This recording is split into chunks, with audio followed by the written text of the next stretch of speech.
सराफा व्यापारी जरूर ध्यान दें। हमें पता है आपको MCX पर ट्रेडर्स की पोजीशन चाहिए। हमें पता है आपको सोने और चांदी रेशियो की जानकारी चाहिए।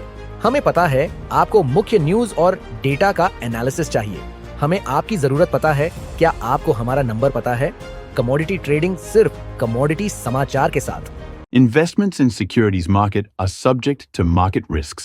Read all the related documents carefully before investing. भारी भरकम आयात से देश में अधिकतर दलहन के भाव इन दिनों न्यूनतम समर्थन मूल्य यानी MSP से नीचे हैं। सभी दलहन की कीमतों पर आए दबाव से काबुली चना भी बच नहीं पाया। काबुली चने की देश विदेश में कैसी मांग है और प्राइस में किस तरह मूवमेंट आने वाले दिनों में देखने को मिल सकते हैं, इस पर बात करेंगे राजुल सारडा से, जो काबुली चना ट्रेडर्स एसोसिएशन के सेक्रेटरी हैं। मैं हूं कमल शर्मा। राजुल जी, आपका स्वागत है मोलतोल में। नमस्कार कमल जी। नमस्कार। बहुत बहुत धन्यवाद जी। राजुल जी, सबसे पहले हम एक नजर कुल अवेलेबिलिटी पे करेंगे कि देश में इस साल काबुली चने का उत्पादन कैसा रहा और कैरी फॉरवर्ड स्टॉक के साथ कुल उपलब्धता कैसी है। कमल जी, जैसा कि सब लोग जानते ही हैं, ये दलहन देश की नब्ज है। देश के गरीब परिवारों के लिए दलहन एक सोर्स ऑफ प्रोटीन है, तो उसकी उपलब्धता काफी जरूरी है देश के लिए। और ये बार अच्छा है कि हर जगह से अच्छी खबरें आ रही है, प्रोडक्शन हर जगह से बढ़ के आ रहा है। तुअर में और जैसे चने में भी ऐसी रिपोर्ट्स है कि इस बार प्रोडक्शन बढ़ के आएगा। तो उसी सिलसिले में काबुली चना भी सेम पैटर्न को ही फॉलो करता है, क्योंकि पिछली बार 2 साल से अच्छे भाव मिल रहे हैं, तो इसलिए किसानों की रुचि काबुली चना उगाने में काफी ज्यादा रही है। और इस बार जैसा कि हमने पहले समझा था अपने सोर्सेस के हिसाब से, तो काबुली चना 10-15% बढ़ के आ रहा है। मतलब एरिया वाइज अगर हम देखें तो 10-15% उसकी सोइंग ज्यादा हुई है जी। कुछ पुराने क्षेत्रों में जैसे कम हो रहा है, तो कुछ नए क्षेत्रों में हम लगातार उसमें बढ़ते जा रहा है। जैसे इस बार हमारे मध्य प्रदेश में निमाड़ क्षेत्र में खंडवा, खरगोन और इस लाइन पर भी काफी ज्यादा काबुली की बोनी हुई है। खासकर उसके बाद महाराष्ट्र में भी अब लातूर से लेके और शहादा वगैरह तक पूरा काबुली का एक बेल्ट बन चुका है। और साथ ही गुजरात में भी पिछले 2-3 सालों में काफी उपलब्धता बढ़ी है और किसानों की उसमें रुचि काफी अच्छी है, क्योंकि काफी अच्छे भाव मिलते हैं लोगों को, किसानों को इसमें जी। तो जैसा कि पिछली बार हाँ जी जी। तो अपन टोटल उत्पादन और जो पुराना कोई स्टॉक रहा हो, तो कैरी फॉरवर्ड कितना रहने का अनुमान है आपका? कैरी फॉरवर्ड लगभग 20 से 25 हजार टन काबुली चने का बच गया है पिछले साल का, जो अभी भी स्टॉक में है। काफी कुछ किसानों के पास भी है, कुछ व्यापारियों के हाथ में भी है।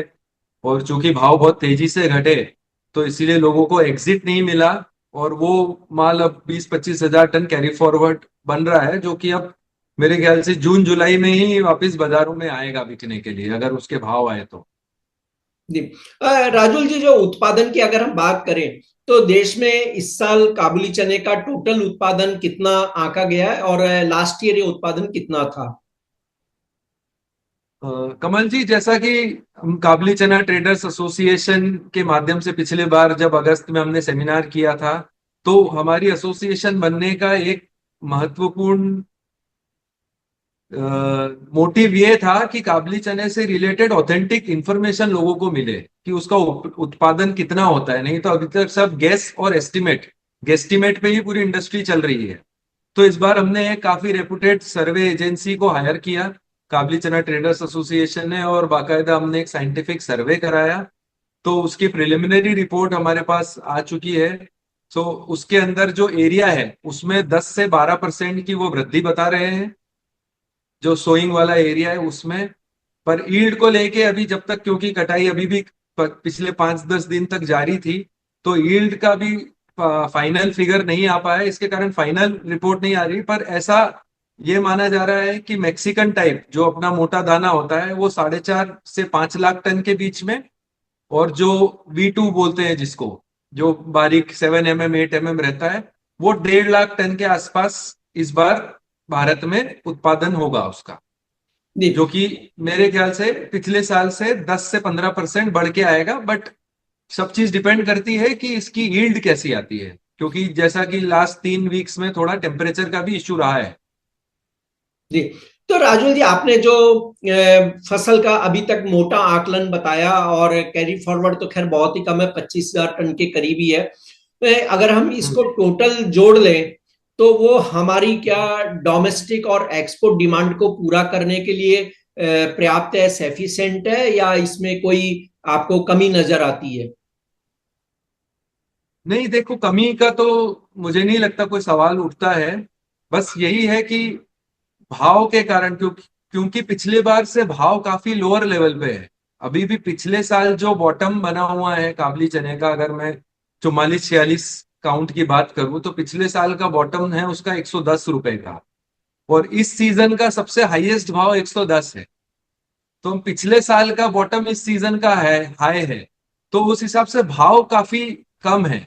और जब भाव में कमी आती है तो डेफिनेटली क्योंकि एक्सपोर्ट बेस्ड आइटम है, तो एक्सपोर्ट में वृद्धि दर्ज की जाती है। हर बार हमने ऐसा देखा है, क्योंकि फिर वो लोग जहां पे कम गुणवत्ता वाले जो देश दूसरा काबली सप्लाई करते हैं, अर्जेंटीना हो गया, रशिया हो गया, तो हमारे भाव अगर अच्छे रहते हैं तो इंडियन काबली उसको सब्स्टिट्यूट कर देता है। तो अगर जैसे एक्सपोर्ट में इस बार बहुत अच्छी डिमांड है, और ये अगर निरंतर बनी रही, अगर 2 महीने ये डिमांड और चली, तो मुझे लगता है कि साल के एंड में थोड़ी शॉर्टेज आ सकती है, अगर एक्सपोर्ट इसी तरह से चलता रहा। मेरे ख्याल से इस बार मार्च में अब तक का रिकॉर्ड एक्सपोर्ट हुआ होगा। जी।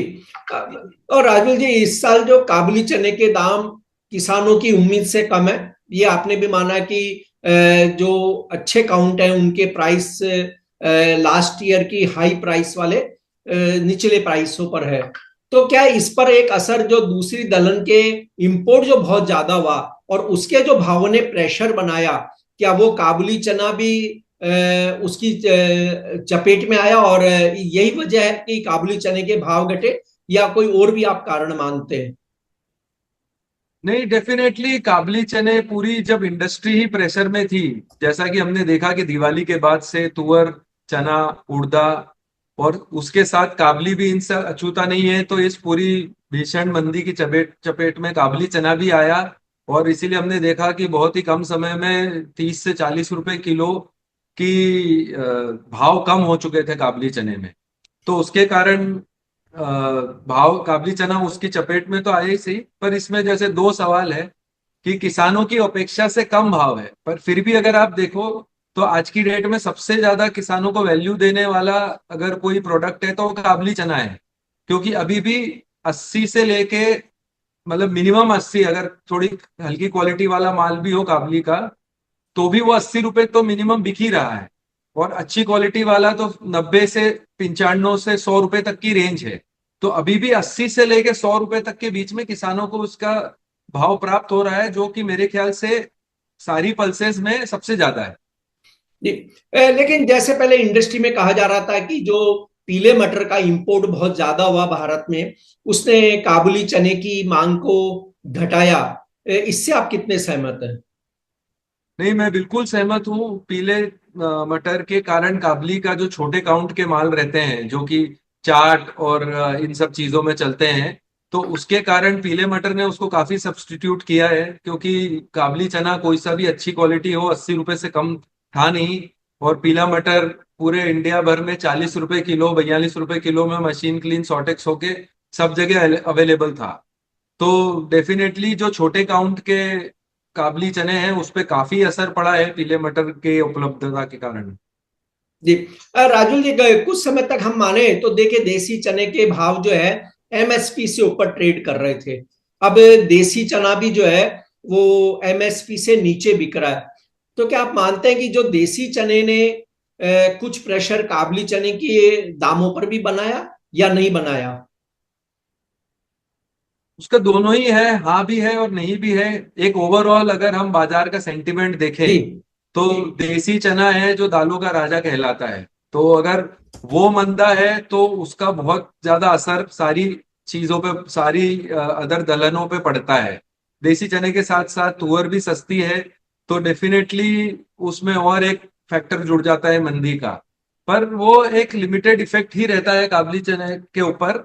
एक लेवल के बाद जब एक्सपोर्ट की पैरिटी बैठ जाती है तो फिर ये दोनों अलग अलग हो जाते हैं। पर एक मनोवृत्ति का काफी काम होता है। देसी अगर तेज होता है तो काबली अपने आप तेज हो जाता है। देसी मद्दा हो तो जरूरी नहीं कि काबली भी मद्दा हो। जी। और भारतीय काबुली चने की मांग डोमेस्टिक मार्केट में कैसी है और एक्सपोर्ट फ्रंट पर क्या हालात है इन दिनों? जैसा कि मैंने आपको पहले बताया, भाव आज की डेट में वर्ल्ड में सबसे कॉम्पिटिटिव भाव है।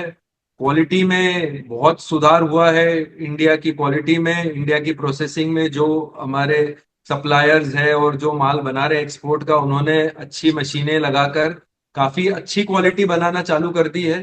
तो अब ऐसा नहीं है कि इंडिया क्वालिटी में कहीं भी पीछे है। हम काफी अच्छा क्वालिटी बना रहे हैं और उसके कारण हमारी एक्सपोर्ट डिमांड इस बार मार्च महीने में मेरे ख्याल से रिकॉर्ड निर्यात होगा। और एक्सपोर्ट डिमांड अभी भी निरंतर बनी हुई है।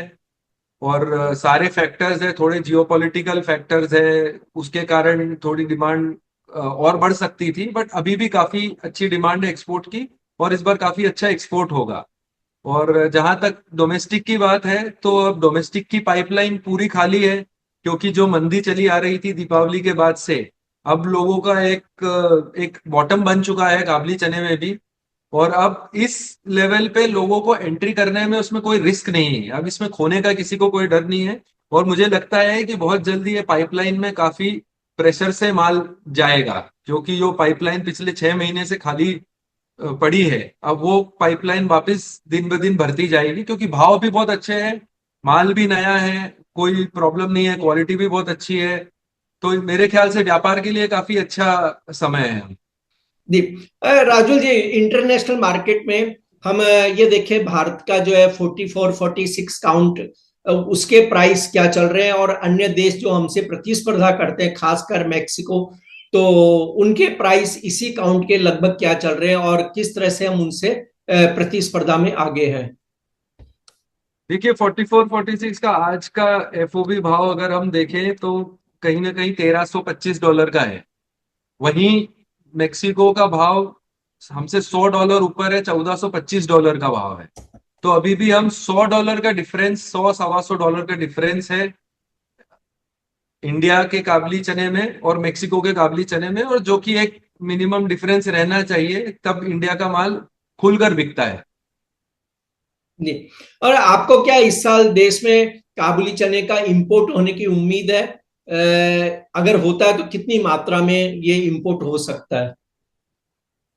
नहीं, मुझे नहीं लगता काबली चने का इंपोर्ट करके कोई सेंस है, क्योंकि जो क्रॉप है इंडिया में वही सेल्फ सफिशिएंट है। हम जब बाहर निर्यात कर रहे हैं तो मुझे नहीं लगता इंपोर्ट करने की कोई जरूरत है। और वैसे भी मुझे इस बार ये भी नहीं लगता है कि आयातकों की कुछ रुचि रहेगी इंपोर्ट करने में, क्योंकि पिछले 2 सालों से लोगों ने इंपोर्ट करके नुकसान ही किया है। तो मेरे विचार से इंपोर्ट से दूर रहना चाहिए।